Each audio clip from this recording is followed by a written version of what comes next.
ఎల్కతుర్తి మండలం దామెర గ్రామంలో ఉన్నటువంటి జంపాల వేణుగారు ఇప్పుడు మనతో మాట్లాడడానికి వచ్చారు.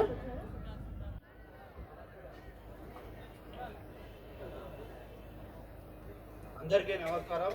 ఇక్కడికి వచ్చిన రైతులందరికీ ప్రత్యేకంగా మీ విలువైన సమయాన్ని కేటాయించి ఇక్కడికి వచ్చినందుకు అందరికీ కృతజ్ఞతలు. మరియు కిసాన్ గ్రామీణ మేళాకు బాధ్యత వహించినందుకు సుగుణాకర్ రావు గారికి సార్ గారికి కృతజ్ఞతలు.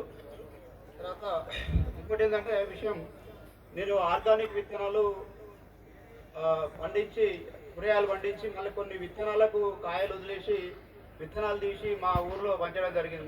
నా పేరు జంపాల వేణు, గ్రామం గ్రామర ఎల్కతుర్తి మండలం, పాత కరీంనగర్ జిల్లా, కొత్త హన్మకొండ జిల్లా. ఇప్పుడు ఇక్కడ ఉన్న వాళ్ళందరికీ కూడా నేను విత్తనాలు ఇవ్వడానికి సిద్ధంగా ఉన్నా.